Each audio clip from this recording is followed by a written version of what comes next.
तोहरे बिना साजन दिल कहीं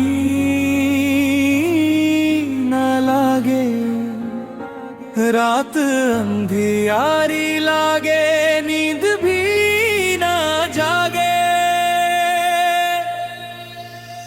जब से देखा तोहरा दिलवा खो गइल, हर धड़कन में अब त बस तोहरा नाम रहल।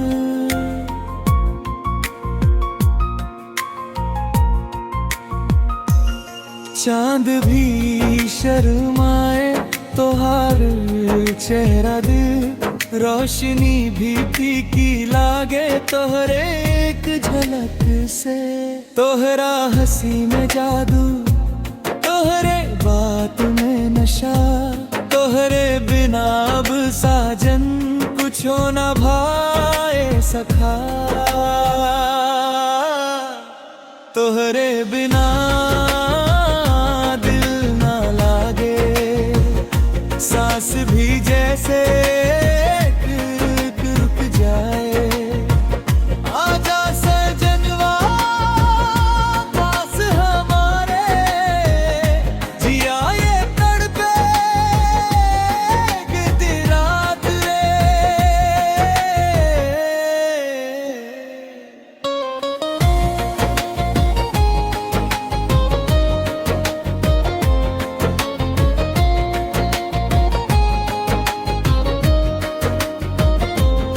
सपना में भी तोहरा ही सूरत नजर आए, जागे या सोए हम दिल तोहरा ही गुनगुनाए। नदी किनारे बैठ के तोहरा याद करे, पल पल हर घड़ी दिल तोहरा नाम धरे। हवा भी कहे धीरे से तू आजा पासी में जा, ये प्यार अधूरा लागे बिना तोहरे सवेरे। तोहरे बिना दिल ना लागे, रात भी जैसे दर्द ना पाए। आजा सजनवा बाहों में, मनवा ये रोए छुप छुप के।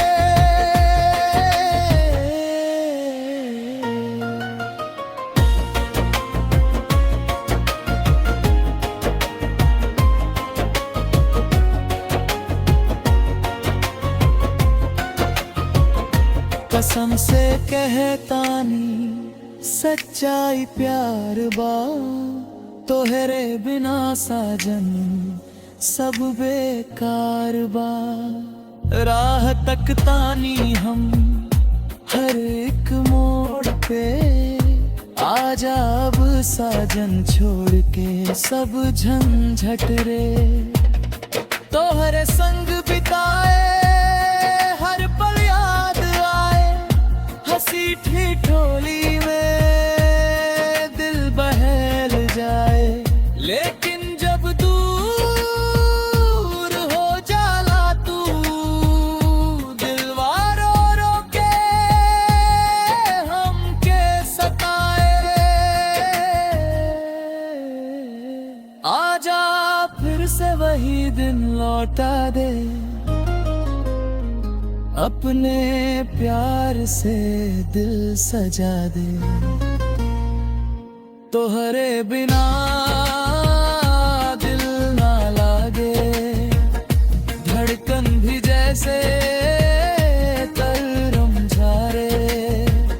आजा सजनवा दिल में बस जा, ये जीवन तेरे नाम हो जाए। रातों में चांद से बात करे, तोहरे ही किस्से हर